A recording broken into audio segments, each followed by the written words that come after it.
Sekou Clarke, born and raised in Kingston, Jamaica, now living in Orlando, Florida, immigration and personal injury attorney, headquartered out of Orlando, Florida. As an immigrant myself from Jamaica, I went through the entire immigration process, from entering the country as an immigrant athlete on an F1 student visa to transitioning to a sports visa. I've definitely gone through the entire process.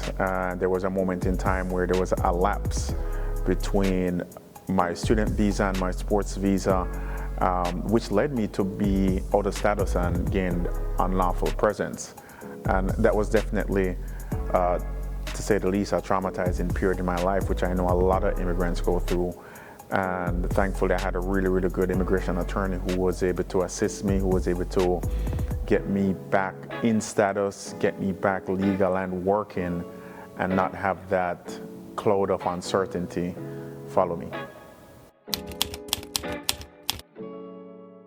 I was a track and field athlete pretty much my entire life. I came from a very deep track family on both my mother and father's side. I was able to fortunately get a full athletic scholarship to University of Florida.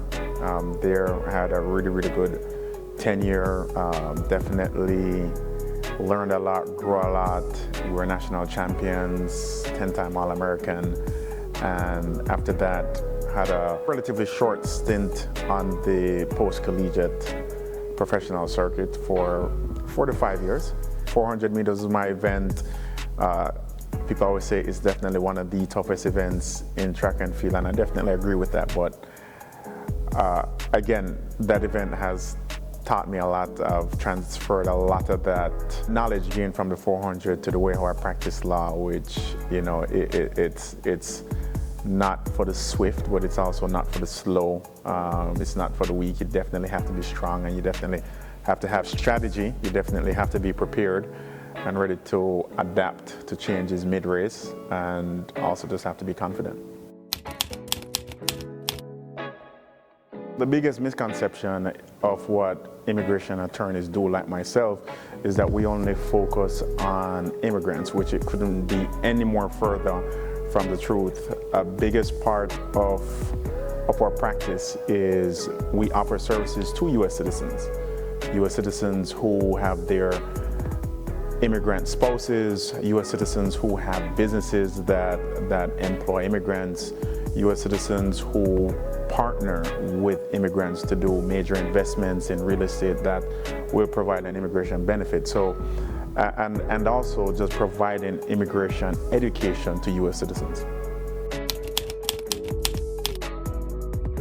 We've had a lot of success in terms of the representation for our clients, in terms of giving education, because what I've learned is there's a lot of immigration myths and a lot of immigration pitfalls that Jamaicans and the immigrant community that they fall into. So one of my biggest goals is to continue with the education, because the worst thing is to get an immigration case midway when a lot of things have already gone wrong. So with my hope and with the team and the culture that we've built is to really try to educate the people so we can start their immigration cases properly from the start, and that they can make the right decisions when starting their immigration journey.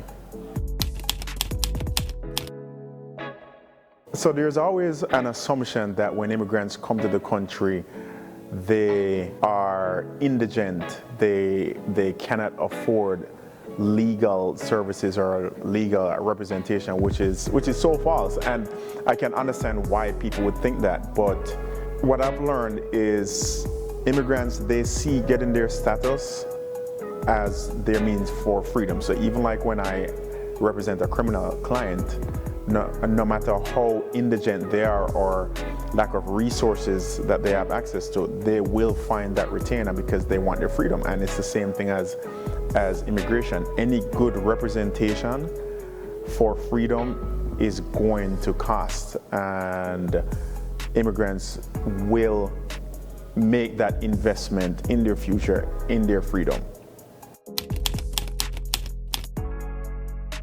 In starting my firm, I always said that I wanted to provide a boutique field service, but exceptional service, a great client experience. And when people actually spend their money, they know that they're getting quality representation. They know that they're getting a culture that is going to stand behind them. And I always tell my potential clients and my existing clients as well is your immigration status, which is your freedom in this country as you chase that American dream, you have to prioritize it. You have to prioritize it and do it the right way. So in terms of people always saying, well, the retainer agreement or the amount for the service is a lot, right? You have non-attorneys, you have document preparers, you have people working from their homes who they prey on immigrants' desperation and charge them a lot of money and do incomplete, unethical, and improper work, and even put a lot of people's lives at more risk, put their freedom in more peril than if they just went to an attorney and did it the proper way where there is accountability. It's a small price to pay when you're looking at the big picture. I always try to communicate to potential clients and to existing clients is that the culture that we have at Sekou Clarke Law Group is 100% for immigrants. Every single person at my firm, including myself, is an immigrant. They have gone through the immigration process themselves, or their parents or immediate family have gone through the immigration process, and that speaks to the core of the beliefs of the Sekou Clarke Law Group. A lot of our clientele that calls us or comes through our door, they are in a hopeless situation, and hope is a spectrum. You have people who they are facing removal from the country. You have people who they want to be reunited with their families, with their spouses. You have employers who they have a need because they don't have enough specialized talent within their companies, within their firm, and they are about to close their doors.